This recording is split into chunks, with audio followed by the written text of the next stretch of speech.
Acute otitis media और bullish मैरिंजाइटिस क्या होता है। तो एक्यूट ओटाइटिस मीडिया जिसको हम बोलते हैं AOM, ठीक है, एंड बुलिस मैरिंजाइटिस को मैरिंजाइटिस बुलियोसा या फिर ओटाइटिस एक्सटर्नल हेमोरेजिका बोलते हैं। ठीक है, एटियोलॉजी में क्या आता है, एक्यूट ओटाइटिस मीडिया से स्टार्ट करते हैं। ठीक है, मोस्ट कॉमन न्यूमोकॉकस होता है और मोस्ट कॉमन रूट क्या होगा, ET tube, Eustachian tube. Then इसके क्लिनिकल फीचर्स क्या क्या आ जाएंगे, इसमें आ जाएगा सबसे पहले तो एक्यूट ओटैल्जिया होगा। ठीक है, हिस्ट्री ऑफ URTI प्रेजेंट होगी। स्टेजेस कौन से आ सकते हैं, तो ट्यूबल ऑब्स्ट्रक्शन हो सकता है, एक हाइपरीमिया हो सकता है, या प्रीसुपरेशन स्टेजेस को बोलते हैं। इसमें हमें जो टिम्पैनिक मेम्ब्रेन है उसकी अपीयरेंस कैसी दिखेगी, कार्टवील अपीयरेंस। उसके बाद नेक्स्ट स्टेज होती है सुपरेशन स्टेज, जिसको हम बोलते हैं लाइट हाउस साइन या पल्सेटाइल ओटोरिया। ठीक है, इस कंडीशन में सुपरेशन स्टेज में मैक्सिमम पेन होता है पेशेंट को। उसके बाद मैनेजमेंट पे आ जाओ। मैनेजमेंट में क्या होता है, सबसे पहले कॉमन तो होता है मेडिकल मैनेजमेंट, जिसमें फर्स्ट लाइन मेडिकल मैनेजमेंट होता है, जिसमें एंटीबायोटिक्स देते हैं, और उसके अलावा अगर नहीं हो रहा कोई फायदा तो मैरिंगोटॉमी करते हैं। देन बुलिस पे आते हैं। बुलिस में मैरिंजाइटिस या मैरिंजाइटिस बुलोसा में क्या होता है कि ओटाइटिस एक्सटर्नल हेमोरेजिका होता है और मोस्ट कॉमन न्यूमोकोकस होता है। अदर्स उसके अलावा इन्फ्लुएंजा हो सकते हैं, माइकोप्लाज्मा हो सकता है, निमोनिया। और क्लिनिकल फीचर्स क्या होंगे इसमें, एक्यूट ओटैल्जिया, इसमें भी वही होगा, हिस्ट्री ऑफ URTI होगा। और ऑन एग्जामिनेशन हम देखते हैं ना, तो टिम्पैनिक मेम्ब्रेन रेड कंजस्टेड दिखती है, इसके अंदर साथ में बुल्ले प्रेजेंट होते हैं। अगर ये बुल्ले रप्चर हो जाते हैं तो सीरोसेरेंजियस हेमोरेजिका डिस्चार्ज हो जाएगा। इसमें मेडिकल मैनेजमेंट एंटीबायोटिक चलती है। अब अपन आते हैं मैरिंगोटॉमी। मैरिंगोटॉमी क्या होता है, एक J शेप का कर्वी इंसेशन लगाते हैं अपन, कहाँ पे, posterior inferior surface of tympanic membrane. Posterior superior में हम क्यों नहीं लगाते हैं, क्योंकि वहाँ पे हमें 7th क्रेनियल नर्व मिलती है, फेशियल नर्व, उसके डैमेज होने के चांसेस रहते हैं और उसके आसपास के रेडियल स्ट्रक्चर्स के डैमेज होने के चांसेस रहते हैं।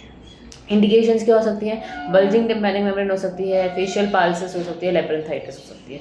ये कंडीशन हो सकती है जिस कंडीशन में हम मैरिंगोटॉमी करते हैं। ठीक है, अब उसके बाद आता है हम next topic, chronic otitis media. Chronic otitis या chronic suppurative otitis media CSOM होता है। इसमें दो तरह से होता है, तो म्यूकोजल होती है, स्क्वैमस होती है। जो म्यूकोजल होती है उसको हम ट्यूबोटिम्पैनिक बोलते हैं, और जो स्क्वैमस होती है उसको मेटिको एंट्रल बोलते हैं। इसमें से सेफ कौन सी होती है, सेफ होती है म्यूकोजल, स्क्वैमस होती है वो अनसेफ होती है। ठीक है, अब आते हैं टिम्पैनिक मेम्ब्रेन में क्या अबनॉर्मलिटी होती है जो परमानेंट लेवल पे हमें दिखती है। तो अब म्यूकोजल पे चलता है। तो म्यूकोजल में क्या होगा, बीच में बिल्कुल सेंटर में परफोरेशन हो जाएगा और एनुलस जो है, जो साइड की मार्जिन है वो स्पेयर रहेगी, पर ये होता है नॉन हीलिंग नेचर का। देन अपन आता है स्क्वैमस पे। तो स्क्वैमस में क्या होगा, जो एनुलस है ना वो भी इरोड हो जाता है और मार्जिनल परफोरेशन होती है, जिसको हम बोलते हैं रिट्रैक्शन पॉकेट।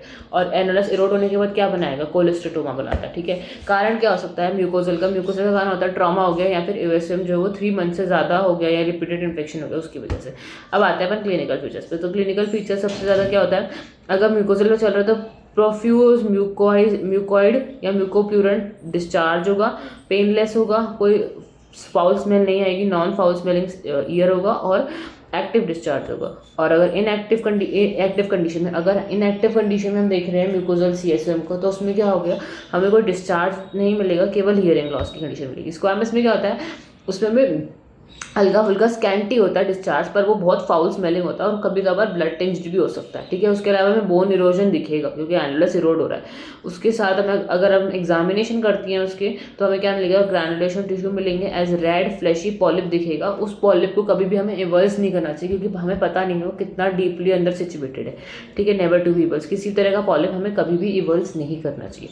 ठीक है, मैनेजमेंट पे आता है। तो म्यूकोजल का मैनेजमेंट क्या होता है, मेडिकल मैनेजमेंट कर सकते हो आप, और इनएक्टिव डिजीज अगर है, इनएक्टिव कंडीशन से हियरिंग लॉस है, तो हम उस कंडीशन में क्या करेंगे, इसकी सर्जरी करेंगे जो मेन स्टेज है। अब स्क्वैमस में हमारे पास क्या ट्रीटमेंट है, केवल और केवल surgical, nothing else, no medical management पे आते हैं म्यूकोजा के। तो ट्रीटमेंट प्रोटोकॉल में मैनेजमेंट में सबसे ज़्यादा क्या करते हैं, एंटीबायोटिक्स देंगे 6 हफ्ते तक, क्योंकि जो डिस्चार्ज है वो सूखे, उसके लिए हम एंटीबायोटिक्स देते हैं 6 वीक तक ड्राई ईयर करने के लिए। ठीक है, उसके बाद सर्जिकल मैनेजमेंट में क्या आता है, मायरिंगोप्लास्टी आता है और टिम्पैनोप्लास्टी आता है। बेसिकली हुआ क्या, हमने एक्टिव को by giving antibiotics for 6 weeks हमने उसको इनएक्टिव में कन्वर्ट किया। अब इनएक्टिव का हमें पता है मैनेजमेंट क्या है, सर्जरी। अब सर्जरी 2 तरह से हो सकती है, मायरिंगोप्लास्टी या टिम्पैनोप्लास्टी। ठीक है, इससे आते हैं हम सर्जिकल पे। तो प्री ऑपरेटिव असेसमेंट करते हैं of ossicular status and further management क्या होता है। हम सबसे पहले तो PTA करेंगे और पैच टेस्ट करेंगे, परफोरेशन क्लोज्ड विथ पैच, जिसमें हम क्या करते हैं, जहाँ पे परफोरेशन है उस जगह पे हमें एक पैच लगा देते हैं। हम देखते हैं कि उस टाइम पे नॉर्मली और पहले डिफरेंस कितना आ रहा है, साउंड फ्रीक्वेंसी जो पर्सन सुन पा रहा है, साउंड लाउडनेस जो पर्सन सुन पा रहा है उसमें। ठीक है, अगर हियरिंग लॉस असेस करेंगे, अगर वो इम्प्रूव हो जाता है तो टिम्पैनिक मेम्ब्रेन परफोरेशन ही है, हम मायरिंगोप्लास्टी करेंगे उस कंडीशन में। ठीक है, एंड ग्राफ्ट प्लेसमेंट करेंगे।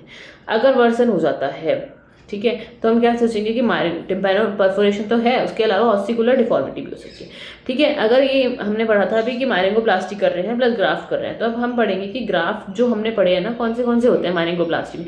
मायरिंगोप्लास्टी का सबसे पहला ग्राफ्ट जो होगा वो होगा ओवरले टेक्निक के थ्रू डालेंगे या अंडरले टेक्निक के थ्रू। अब मटेरियल क्या होता है ग्राफ्ट का, तो मोस्ट प्रोबेबली टेम्पोरालिस फेशिया लेते हैं। ओवरले टेक्निक में क्या होता है, हम फाइब्रस लेयर को टिम्पैनिक मेम्ब्रेन के ऊपर लगाते हैं और अंडर में टिम्पैनिक मेम्ब्रेन के नीचे। इसमें मैलियस और इनकस का कोई रोल नहीं है ऐसा, ठीक है। एंड देन आता है ऑसिकुलर डिफरेंट और ऑसिकुलर डिसकंटिन्यूटी कैसे ट्रीट करेंगे, तो उसके लिए हम ऑसिकोप्लास्टी करते हैं। अब ऑसिकोप्लास्टी प्लस मायरिंगोप्लास्टी इन दोनों को मिला के हम क्या बोलते हैं, टिम्पैनोप्लास्टी।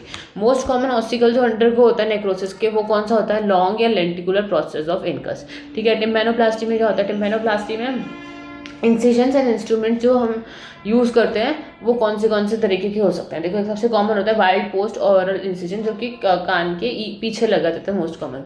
उसके अलावा हम लैम्पर्ड एंड्यूरल इंसिजन कर सकते हैं, रोजनस्टेंस कैनाल सेमी सर्कुलर कैनाल बना के जो इंसिजन होता है वो कर सकते हैं।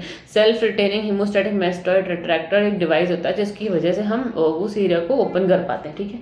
अब इसमें टिम्पैनोप्लास्टी की क्लासिफिकेशन पे आते हैं, ठीक है। तो सबसे कॉमन क्लासिफिकेशन कौन सा यूज़ कर रहे हैं अपन, वुल्स्टन क्लासिफिकेशन ऑफ टिम्पैनोप्लास्टी। इसमें टाइप 1 से लेके टाइप 5 तक होते हैं। टाइप 1 में क्या होगा, मायरिंगोप्लास्टी होगा और मेलस इन्वॉल्व होगा। टाइप 2 में मायरिंगो इंक्यूडोपेक्सी होगा जिसमें इनकस इन्वॉल्व है। टाइप 3 में क्या है, कॉल्यूमुलर टिम्पैनोप्लास्टी या मायरिंगो स्टेपिडोपेक्सी जिसमें स्टेपिड इन्वॉल्व है, ठीक है। ग्राफ रिप्लेसमेंट जो ग्राफ प्लेसमेंट है वो यहाँ ही होता है, मैलियस की जगह होगा, इनकस की जगह होगा, स्टेपिस की जगह होगा। देन आता है टाइप 4 जिसमें क्या होता है, कैल्वम माइनर या राउंड विंडो शील्डिंग, इसमें राउंड विंडो के लिए ग्राफ लगाया जाता है। देन 5th आता है जिसको हम बोलते हैं फेनेस्ट्रेशन या टोटल एब्सोल्यूट हो चुका है, उसमें फेनेस्ट्रेशन ओवर LSC करता है, फिस्टुला टेस्ट पॉजिटिव आता है इस कंडीशन में। फिर टाइप 4 में क्या होता है, oval window is expose to maintain the phase difference. Basically type 1 में हमने क्या रिप्लेस किया, मायरिंगोप्लास्टी और मेलियस। टाइप 2 में मायरिंगो इंक्यूडोपेक्सी में इनकस। टाइप 3 में इसमें दो तरह की होती है, पॉर्प और टॉर्प। पॉर्प मतलब पार्शियल ऑसिकुलर रिप्लेसमेंट प्रोस्थेसिस और टॉर्प मतलब टोटल ऑसिकुलर रिप्लेसमेंट प्रोस्थेसिस। इसमें हम स्टेपीज को रिप्लेस करते हैं, इसको हम कॉल्यूमुलर टिम्पैनोप्लास्टी या मायरिंगो इन स्टेपिडोपेक्सी बोलते हैं, ठीक है। ये डिवाइस आते हैं वो लगाए जाते हैं। टाइप 5 में हम राउंड विंडो की शील्डिंग करते हैं, ओवल विंडो को एक्सपोर्ट रखते हैं ताकि फेस डिफरेंस बना रहे हैं, ठीक है। उसमें पूरे सारे स्ट्रक्चर्स खत्म हो चुके होते हैं, ठीक है। देन आता है टाइप 5, वो ऑब्सोल्यूट टाइप होता है, इसमें फेनेस्ट्रेशन हो चुका होता है, LSC फिस्टुला टेस्ट पॉजिटिव आता है, ठीक है। इस फेनेस्ट्रेशन इस टाइप 5 का कोई ऐसा ऑब्सोल्यूट टेस्ट चाहिए बेसिकली। उसके अलावा ऑस्टिन क्लासिफिकेशन होता है ऑस्कुलर अबनॉर्मलिटी का, तो इसमें क्या होता है, मैलियस के हैंडल और स्टेपीज के सुप्रा स्ट्रक्चर जिसको हम M और S से डिनोट करते हैं, उस बेसिस पे हम क्लासीफाई करते हैं। इसमें 4 क्लासेस होते हैं, टाइप A में, type B, type C, type D, ठीक है। टाइप A में क्या होगा, मैलियस इनकस के पॉजिटिव रहेंगे, B में मैलियस पॉजिटिव, C में stapes suprastructure positive and D में दोनों एब्सेंट होते हैं। उसके अलावा एक कार्टूश मॉडिफिकेशन होता है, उसमें O for intact ossicular chain, E for ossicular head fixation और F for faces stapes fixation. ये 3 होते हैं, O, E और F, ठीक है। ये कार्टूश मॉडिफिकेशन होता है। अब कोलेस्टेटोमा पे आते हैं नेक्स्ट टॉपिक पे। तो कोलेस्टेटोमा क्या होता है, कोलेस्टेटोमा 3 तरह का हो सकता है, congenital acquired, primary acquired, secondary acquired. अब कॉन्जेनाइटल से चलते हैं, तो कॉन्जेनाइटल लेवेंसन थ्योरी फॉलो करता है। इसमें कॉन्जेनाइटल सेल्स रेस्ट होते हैं, उनका माइग्रेशन होता है। मोस्ट कॉमन साइट क्या होती है, anterior superior quadrant of middle ear. कहाँ पे, anterior superior quadrant of middle ear. Second आता है अपना प्राइमरी एक्वायर्ड टाइप ऑफ, इसमें हम विटमैक्स इन्वेजिनेशन थ्योरी जो कि मोस्ट कॉमन थ्योरी जो फॉलो होती है, इसमें क्या होता है, माइग्रेशन ऑफ सेल्स कैसे हो रहा है, थ्रू रिट्रैक्शन पॉकेट। और मोस्ट कॉमन साइट क्या होगी, प्रूशिया स्पेस या पार्ट्स फ्लैसिडा में जाके सेल्स का माइग्रेशन होता है। सेकेंडरी एक्वायर्ड में क्या होता है, हेबरमैन्स थ्योरी जो होती है मोस्ट कॉमन होती है, मोस्ट कॉमन रूट हम जो बोल रहे हैं उसमें क्या होता है, थ्रू मार्जिनल परफोरेशन। जो हमने मार्जिनल परफोरेशन पढ़ा था उसमें, जैसे एक्यूट नेक्रोटाइजिंग ओटाइटिस मीडिया जो कि बीटा हेमोलिटिक स्ट्रेप्टोकोकाई कॉज करता है, उसमें जैसे होता है वैसा सिमिलर कोलेस्टेटोमा हो सकता है। ये कहाँ पे होता है, most common site posterior superior margin of pars tensa, ठीक है।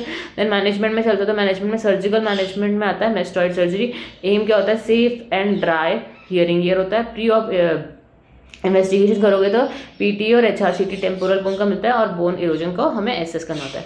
फिर उसके बाद टाइप ऑफ मेस्टॉइड सर्जरी, तो इंटैक्ट कैनाल वॉल होती है surgery, posterior tympanometry combined approach for टिम्पैनोप्लास्टी होते हैं। देन कैनाल वॉल डाउन हो सकती है, उसमें रेडिकल होती है और मॉडिफाइड रेडिकल होता है। इंटैक्ट कैनाल वॉल और कैनाल वॉल डाउन में डिफरेंस देखता है, ठीक है। डिजीज इन मेस्टॉइड पे चलते हैं, तो अगर इंटैक्ट की बात करें तो लिमिटेड है, अगर कैनाल वॉल डाउन की बात करें तो एक्सटेंसिव है। प्रोसीजर देखा जाए अगर इंटैक्ट में तो फेशियल रिसेस खुल रही है, केवल फेशियल रिसेस खुल रही है, कैनाल वॉल को कुछ नहीं छेड़ा।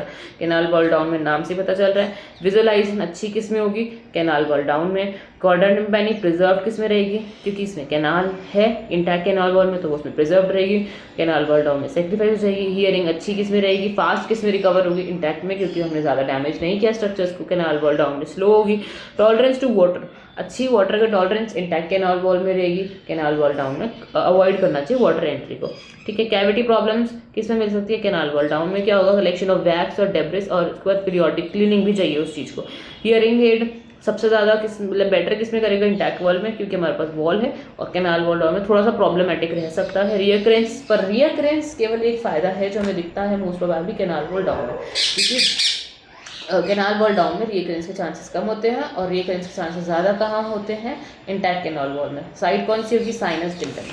देन आते हैं कैनाल वॉल डाउन की, जो हमने दो टाइप पढ़े थे, रेडिकल और मॉडिफाइड रेडिकल। दोनों कंडीशन में मेस्टॉइड एयर सेल्स और पोस्टीरियर बोनी EAC वॉल को हम रिमूव कर देते हैं। एक्सटर्नल ऑडिटरी कैनाल की जो पोस्टीरियर बोनी वॉल है उसको हम दोनों कंडीशन में रिमूव करते हैं, ठीक है।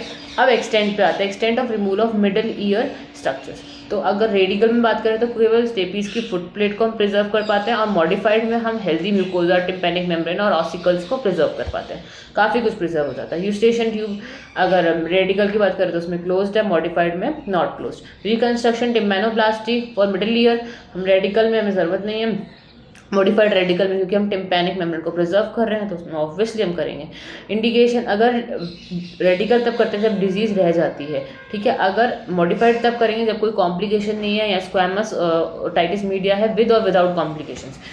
स्क्वैमस ओटाइटिस मीडिया विद और विदाउट कॉम्प्लिकेशंस कंडीशन में हम मॉडिफाइड करते हैं, पर अगर डिजीज़ रह जाती है तो हम कौन सी करेंगे, रेडिकल मेस्टोइडेक्टमी, ठीक है। मियोटोप्लासी EAC वाइडनिंग जिसको हम बोलते हैं, वो दोनों कंडीशंस में होती है, ठीक है। अब आते हैं अपन कॉम्प्लिकेशंस ऑफ ओटाइटिस मीडिया। अब कॉम्प्लिकेशंस क्या क्या हो सकती है ओटाइटिस मीडिया की, मोस्ट कॉमन तो स्क्वैमस CSOM हो गया, ठीक है।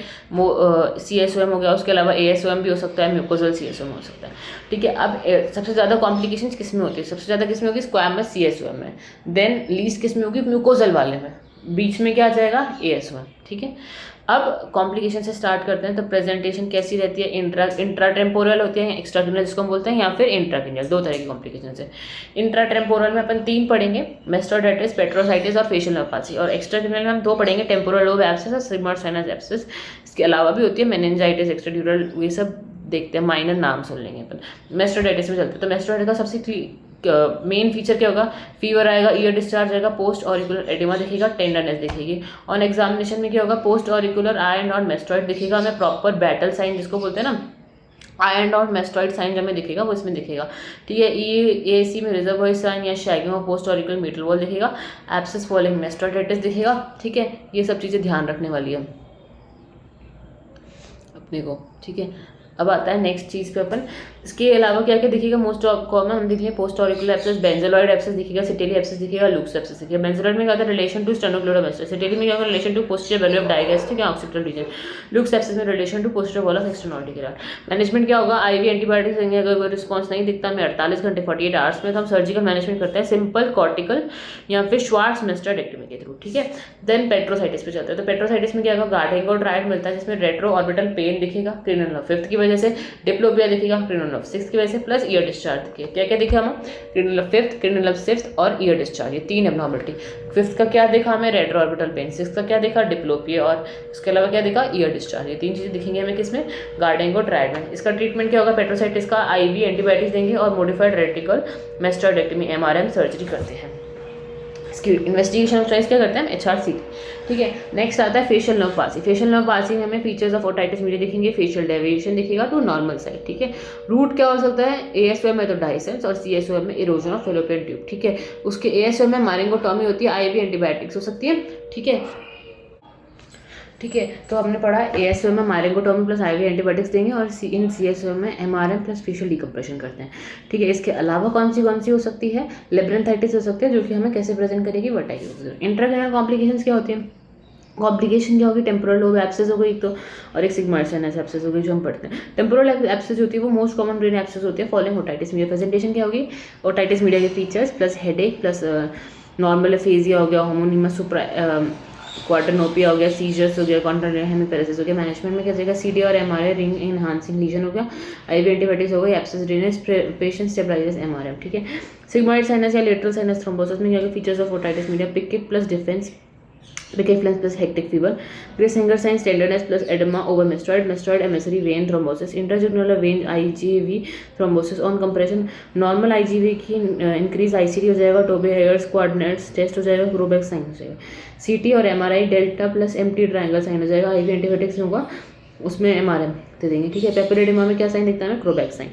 इसके अलावा कौन सी कॉम्प्लिकेशन हो सकते हैं, मेनिंजाइटिस हो सकती है, most common internal complication, extradural abscess हो गई, सबड्यूरल एब्सेस हो गई, सेरेब्रल एब्सेस हो गई, ठीक है। Tubercular otitis media clinical features होते हैं, सिम्टम्स क्या आएंगे, painless, foul smelling ear discharge आएगा, हियरिंग लॉस आएंगे out of proportion to symptoms, ठीक है। Then otitis media multiple tympanic membrane perforation आ जाएगा, पेल ग्रैनुलेशन टिश्यू आ जाएगा, कॉम्प्लिकेशंस फेशियल नर्व पाल्सी आ जाएगा।